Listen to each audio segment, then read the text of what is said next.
জাতীয় স্টেডিয়ামে এসে আমরা খেলা দেখতে পাচ্ছি। আর এই যে উন্মাদনা, দর্শকের যে উন্মাদনা, আসলে এটা আমাদেরকে মুগ্ধ করেছে।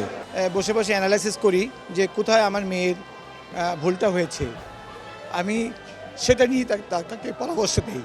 বলছিলাম আমরা এত ভালো খেলছি, তারপরে আমরা জিততে পারলাম না, অনেক খারাপ লাগছে। তারপরে আমি সান্ত্বনা, মা হিসাবে সান্ত্বনা দিয়েছিলাম যে মা, সামনে দিন আছে, এর থেকে বড় প্রতিপক্ষ তোমাদের সামনে, তোমরা তাদের সাথে তোমরা যে ভালো, সেটা ভালো খেলা দিয়ে প্রমাণ করে দেশকে জানিয়ে দাও তোমরাও পারো। বাংলাদেশি পাগলাটে ফুটবল সমর্থকদের আওয়াজ হয়তো বা আপনি কিছুটা হলেও শুনতে পাচ্ছেন। তাদের স্লোগানে স্টেডিয়াম পাড়ায় মোটামুটি টেকাটা একটু কঠিন হয়ে গেছে। বাংলাদেশ আজকে খেলবে শক্তিশালী প্রতিপক্ষ আজারবাইজানের বিপক্ষে ট্রাইনেশন ফুটবল সিরিজে।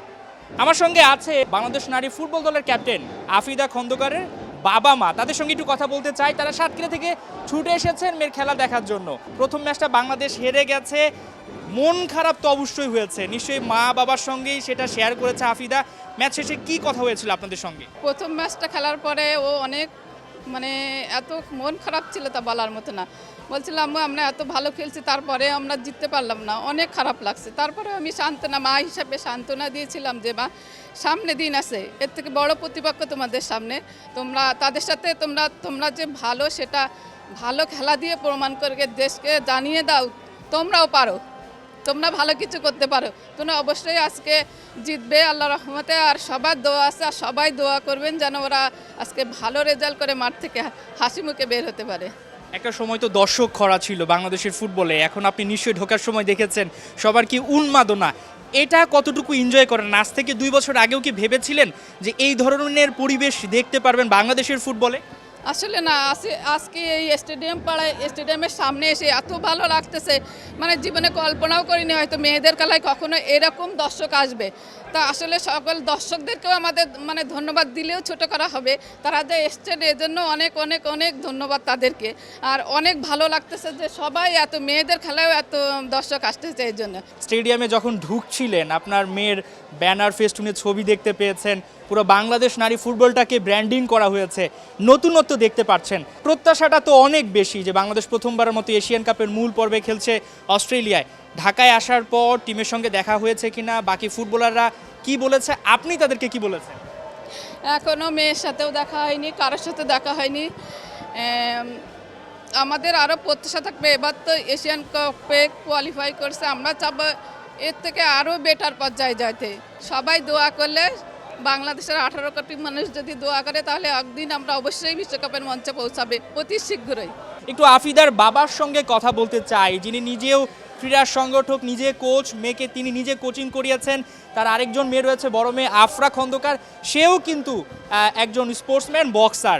বাবা হিসেবে তো ভালো লাগছে, দুটো মেয়েকে আপনি স্পোর্টসম্যান বানাতে পেরেছেন এবং আজকে আপনার মেয়ে বাংলাদেশকে প্রতিনিধিত্ব করছে, লিড দিচ্ছে। আসলে খুবই ভালো লাগছে যে আজকে বাংলাদেশের জাতীয় স্টেডিয়ামে এসে আমরা খেলা দেখতে পাচ্ছি। আর এই যে উন্মাদনা, দর্শকের যে উন্মাদনা, আসলে এটা আমাদেরকে মুগ্ধ করেছে। আর আমি চাইবো বাংলাদেশ অবশ্যই আজকে জিতবে ইনশাল্লাহ। যখন আফিদা ম্যাচটা হেরে গেল, অনেক ট্রাই করেছে, তাদের আসলে দুর্ভাগ্য বলতে হয়। ম্যাচ শেষে মায়ের সঙ্গে কথা হয়েছে। বাবা, আপনি তো তার প্রথম কোচও বটে, তাকে কি কি পরামর্শ দিয়েছেন? তিনি আসলে কোন জায়গাটায় মনে হচ্ছে একটু পিছিয়ে পড়ছেন, বাবা হিসেবে পরামর্শটা কি ছিল?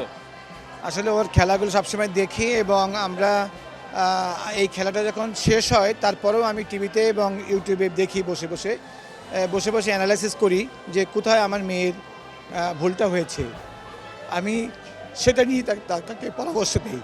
বাংলাদেশের ফুটবলটা আসলে যেভাবে পরিবর্তন হচ্ছে, পিটার বাটলার তিনিও চাচ্ছেন মেয়েদেরকে আরও আধুনিক ফুটবলে নিয়ে যেতে। অনেক বেশি সমালোচনা হচ্ছে তার খেলার কৌশল নিয়ে। আফিদা কি এইসব ব্যাপারে কিছু বলে কিনা, একটু চাপ তৈরি হচ্ছে কিনা যে কৌশলে আসলে পিটার বাটলার খেলাচ্ছেন, আফিদা বা সবাই আসলে হাইল্যান্ড ডিফেন্সে চলে যাচ্ছেন, খুব দ্রুত হয়রান হয়ে যাচ্ছেন? আপনি তো নিজেই একটা একাডেমি চালাচ্ছেন, ফুটবলার তৈরি করছেন, কি মনে হচ্ছে বাংলাদেশের এই কৌশলটা ঠিক আছে? আসলে কৌশল অবশ্যই ঠিক আছে, তবে আমি বলবো যে সকল খেলোয়াড়দেরকে সচেতন হতে হবে। হাইলাইন ডিফেন্সে অনেক কষ্ট পরিশ্রম করতে হয়, ওভারল্যাপিং করলে আবার সেটা নিচে নামতে হয়। আমাদের খেলোয়াড়রা একটু নিচে নামতে অনীহা প্রকাশ করে, এইটা যদি না থাকে এইটা দেখে আমার মনে হয় একটু খেয়াল দিতে হবে। আমি কোচ এবং সহকারী কোচদের দৃষ্টি আকর্ষণ করবো, তারা যেন এগুলো নিয়ে কাজ করে, মেয়েদেরকে উপরে উঠলে সেই মেয়েরা যেন দ্রুত নেমে আসে। আমি কিন্তু বিশ্বের বহুত ডিফেন্ডারের খেলা দেখেছি, যেমন রোবার্টো কার্লোস বলেন, মার্সেলো বলেন, তারা কিন্তু ঠিকই ওভারল্যাপিং করে আবার দ্রুত রিকভারি করতে পারে তার পজিশনটা। এটা আমাদের বাংলাদেশ করতে পারলে অবশ্যই হাই লাইন ডিফেন্সে আমরা ভালো রেজাল্ট করবে বলে আমি মনে করি। আমরা সেই প্রত্যাশা করছি। বাবা মা আসলে যখন পাশে থাকে সব ধরনের বিপদ বা চ্যালেঞ্জ কিন্তু খুব সহজ হয়ে যায়। আফিদা খন্দকার বাংলাদেশকে লিড দিচ্ছেন, তিনি জুনিয়র ফুটবলার হয়েও যেভাবে দলকে সামলাচ্ছেন সেটা কিন্তু প্রশংসার দাবিদার। এবং শুধুমাত্র সিনিয়র দলটাকে নয়, আন্ডার-20 টিমটাও কিন্তু এশিয়ান কাপের মূল পর্বে চলে গেছে। তার মানে বোঝা যাচ্ছে টিমটা কতটুকু ব্যালেন্স। এখন শুধুমাত্র কোচ পিটার বাটলার তিনি যে কৌশলে মেয়েদেরকে খেলাতে চাচ্ছেন, এভাবে কিন্তু মেয়েরা এশিয়ান কাপের মূল পর্বে গেছে।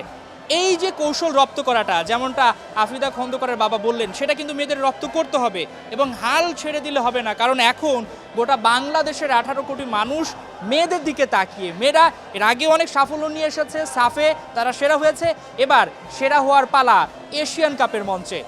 হাসান সজীব, 71 জাতীয় স্টেডিয়াম, ঢাকা।